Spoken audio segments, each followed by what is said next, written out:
Bonjour, bon après-midi, bienvenue à l'émission. Ça a brassé hier en commission parlementaire à l'Assemblée nationale. L'enjeu, le projet de loi 3 du ministre du Travail, Jean Boulet.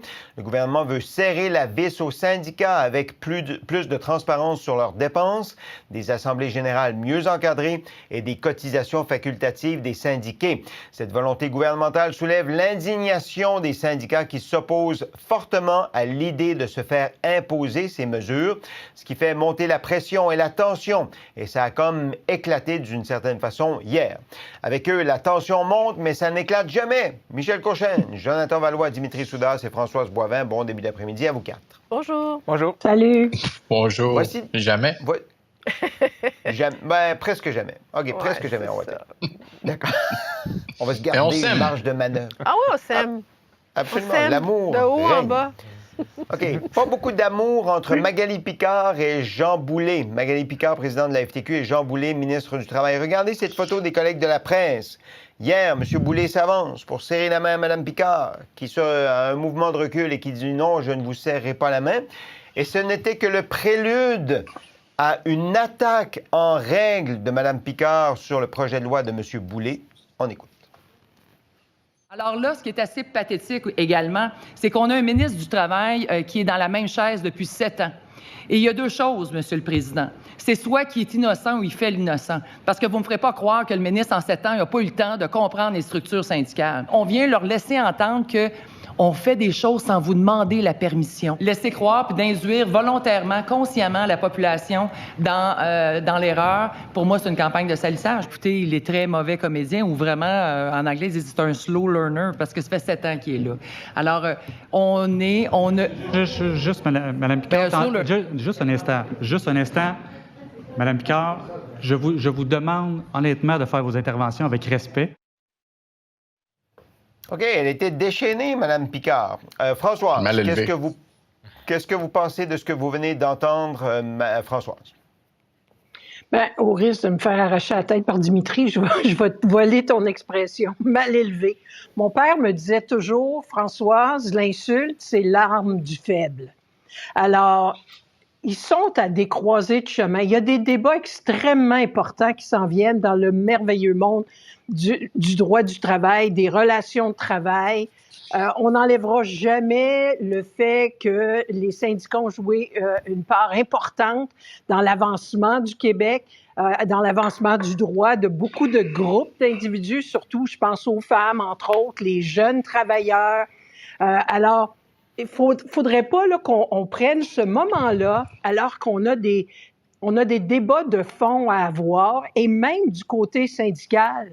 Je prie les syndicats de réaliser qu'eux autres aussi ont une espèce d'examen de conscience à faire. Comment se fait-il que les assemblées générales attirent peu de monde? Pourquoi est-ce que si? Pourquoi est-ce que... Et c'est comme s'ils refusaient de le faire. Je dis pas nécessairement tout le monde. Et je pense qu'il faudrait pas non plus penser que ce discours-là que Magali Picard a tenu à l'Assemblée nationale, peut-être parce qu'elle se sent un peu... Tu sais, la meilleure offensive, la meilleure défensive, c'est souvent l'offensive. Et après les histoires de voyage à Dubaï, puis bon, bien arrosé, etc., on sent un petit peu là, comme s'ils sont à l'attaque pour essayer de faire oublier ces moments-là. Des fois, c'est bon de faire acte de contrition, puis de dire « Hey, on veut travailler avec vous autres, il y a des choses qu'on n'aime pas. » Il me semble qu'on accomplit plus de cette façon-là. Mais le problème, c'est que ça déteint surtout hier, les autres syndicats. Oui, bien, excusez-moi, je vous ai coupé, là, mais il y avait de ça hier, de la critique constructive. Mais ce qu'on retient, c'est Magali Picard et les mots. Puis ce que vous avez dit quand je vous ai interrompu, c'est que ça rejaillit sur tous les autres syndicats. Ça, c'est mauvais pour le syndicalisme? Bien, c'est mauvais pour les... C'est dommage. Parce que je regardais... C'est drôle, pendant qu'elle parlait puis que vous nous montriez l'extrait, je regardais la réaction des gens en arrière d'elle, qui bien souvent viennent aussi du même milieu que les gens qui viennent témoigner devant la commission. Et je sentais pas là un grand courant de sympathie par rapport aux propos qu'elle tenait. C'est que tu peux arriver à la même conclusion. Tu peux dire il y a quelque chose que le ministre ne comprend pas. Voici le principe avec lequel on va se battre bec et ongle parce que vous venez dans un champ qui ne vous appartient pas. C'est à nos membres, c'est à nous. Moi, je le dis souvent, c'est aux membres de dire aux syndicats, on n'aime pas ce que vous faites.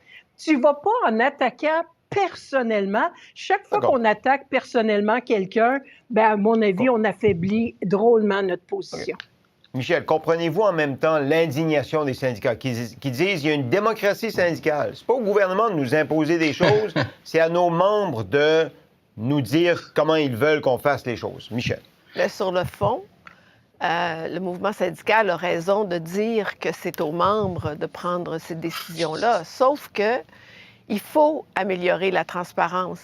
Il faut améliorer le lien entre les syndicats et les syndiqués. C'est pas normal que, par exemple, il y ait moins de personnes dans les assemblées générales, que même parfois sur les participations à certains votes importants, la participation n'est pas aussi grande qu'on voudrait.